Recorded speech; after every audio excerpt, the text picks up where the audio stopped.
So I think that now that Johan and Seb have seen this, I have a feeling that after the major, they're gonna try to be more involved to try to expand these concepts, you know. Mm. But again, I have no idea. I've only talked to Seb. With Seb, I try to trade messages every day after the games. You know, Okay. Seb is the emotional element, and he gives so much energy and so much love and so much support to someone, to everybody, that sometimes he just needs somebody to love him as well. You know, it's like, Yeah. hey, dude, I love you. Now you go and love them. You know. That's nice. And yeah, dude. So you're ready to come back? Like, would you play tomorrow if the team was ready or any team was ready? Or is more like I am starting to get my nails sharpened, you know, for a few months from now. I mean, I've been sharpening my nails for the last 6 months now, I think.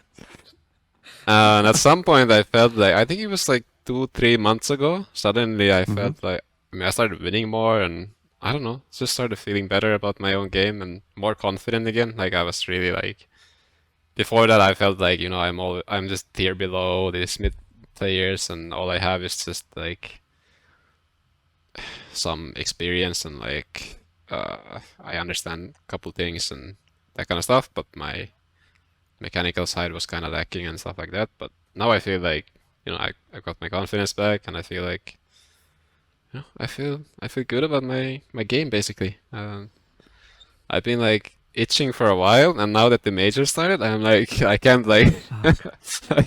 I'm like, So what is shit. gonna happen to you if you're not playing during TI? You're gonna be climbing the walls of your house. Yeah, probably. I'm gonna be climbing some walls. Why do you always have to do this, eh? You and Anna and Johan. It's a schedule doesn't work for you guys, eh? You need TI to finish, and you need 6 months of just finding life and finding Dota, and it makes sense, you know. And then you're ready to come back. But the moment Yeah, this year, dude, is like we didn't even have 2 weeks, you know, because yeah. I remember the night that TI finished, we had the talk, and then we decided the next day that Misha was gonna be the person, and then I flew back to Spain, and I was trying to take 1 week at the beach. Just Mm, I went to a small village just to try to figure out if I could just find peace and mm, warmth because Romania was fucking cold yeah. and wet. I was like, I want warmth, and I spent the whole day on the phone, the whole day. We didn't even have an off season. Misha didn't have an off season Uh, because at the beginning nobody wanted to play with Misha, and then uh, every conversation that we went with, it was like, wait, Tobias and Johan and Seb are not playing. I'm mm, like, obviously you're a carry player and I'm talking to you, so like it's been like that, and then we found Taiga. Taiga believed on the project. He was the one that believed first. Then Amar, BCM, and BCM, and later when Juragi. yeah. So, and by the time we had the team together, they had to start practicing immediately because the season was starting in a week and a half, 2 weeks, Yeah. and they've never played together. Yeah. And the first game was Secret. I don't know if you remember. It was the 2-0 to Secret, Oh yeah, I like just remember. to I start. watched it. Yeah. Yeah. So there was no off season, and Secret had the same problem. Secret had Yeah. Someo and Ice, and they had to immediately get into playing and to bootcamp and everything. Someo I think, was going home, and then he had to come back immediately to Europe. There was just no off season. The off season sucked this year. There was no Yeah. off season. No, I mean for myself, I don't know. I think I just needed to like take a step back and actually like kind of go through the years, the 2018, 19, and 20 and 21. Mm-hmm. Like, uh, I just needed to like look at it from a little bit further away because I never had the chance to like kind of stop and just like Yeah. let it sink in, like what happened all these years, and like, so I kind of like didn't learn to appreciate what I had, and like, was kind of like just, you know, kind of mindlessly going through the days and just playing Dota, and I was super burned out for sure, and I don't know, just kind of like now having that time off and really letting myself to like look at these years and like what do I actually want to do and stuff, and yeah, it kind of made me realize like I do still want to play Dota for a while at least, and Okay. yeah. Well, that's good news for you and very bad news for everybody that plays against you. You know? I hope so. Yeah. Oh man. So yeah, when I got a phone call again, not sure how much of this I want to be in the podcast, but I got a phone call from Mark this week and said, I just want you to know that Topias is ready. He wants to play. He understands that you're not gonna kick VCM, just he wants to play. But I want you to know, okay, keep it in your mind. Yeah, I And mean, TI, I was kind of like, I don't uh-huh. think you should tell him. Like, I didn't want you to, I didn't want him to say anything because it comes off like, I I don't knew it, Topias. I knew it. I knew it. I read your interviews. I see you playing, and you told me, "I'm feeling myself." That was your message that you messaged me on Discord. I'm feeling myself, and I feel that I'm good again. Dude, I know know. you. I mean, we live together. That was enough. That is enough for Topias saying, "I'm fucking ready. Let's go." You know. But yeah. Yeah, yeah, So yeah. I he was just like, "I know that you're not gonna keep BCM, but just keep him in mind if something happens, and after TI, let's have a real conversation." And I said, "Absolutely." You know. yeah, sounds good. Do you want to play other positions? Do you want to play five? Oh, well, no. I'm, I, I actually like when I came here to Malaysia, I was a bit playing like offlane and a bit like four and stuff. Like I wasn't uh, just kind of like trying around, and then I just realized like after playing like 1 or 2 games offlane, and then I go into the next one, I just automatically like mark the mid lane without even realizing, and then I'm just like, all right, I forgot again. I'm not supposed to play mid right now. I wanted to play something else. Uh-huh. And then I played like a couple other games, and then I realized like, dude, I just want to play some mid heroes right now. I want to play mid, and I'm just like, Yeah. all right, I'm never gonna change my role, that's for sure. I was gonna say, offlane got much more fun when Amar plays it. Yeah, I yeah. want to play the offlane that Amar plays. That one. I want to play the Midas, AC, Blinks. I would just be super stressed out. I would be so stressed out if I played that way because I feel like I would be like, oh shit, I need to do something. I need to help my team somewhere. I need to like, I don't know. I would be so like anxious playing that way. Yeah. So I mean, you at the end of the day, you have to understand that you're gonna have to win the game. You know, it's gonna be your job to win the game. yep, yep.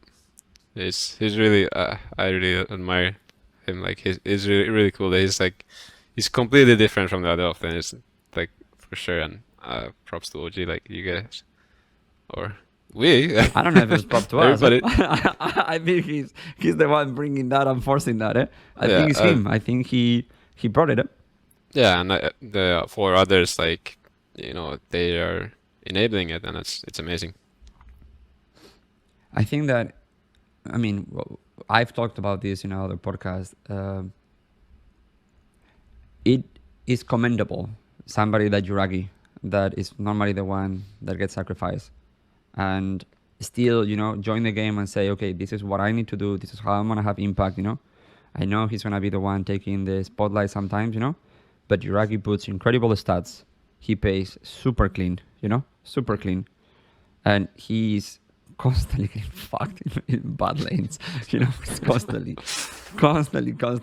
Because, dude, during TI, I don't know if you saw it, but you were the one getting fucked in lane over and over and over and over and over and over. We had yeah. so many moments last year where Topias was like, okay, so even remember doing TI9 on TI8, like Somnus, you Yeah. never picked a hero over Somnus.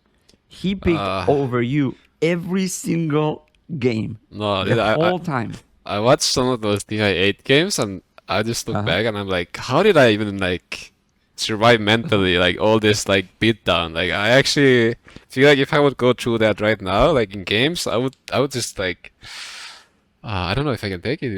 It's like I was getting stomped so many games, like almost every game, and then there's like yeah, usually getting counter picked, and then there's like some ES4 ganking me. Plus, I'm not as good laner as the other guy, and then he has like Yeah. some hero that I actually cannot lane against. Oh man, those games were rough, man. I remember because we actually even, I don't know if you saw it, but Johan and Seb did like a watch party of TI8, True Side, and they're both talking about that. Dude, there was a line that I was like, the way that they think they're gonna win is by always giving Somnus the perfect game.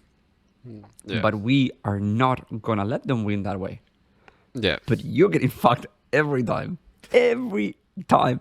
I remember like they were horrible matchups. Horrible matchups. The Ember into the Conca. Like you couldn't play. You couldn't play. Then I bet some Invoker in the Bloodseeker. He was literally Yes. denying every single creep, and oh man, I was having rough games. Yeah. And you can see it in your camera. You're like, fuck, you know.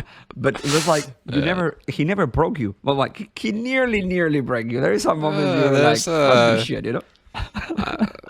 His props to my teammates, you know, Sep and Yeah.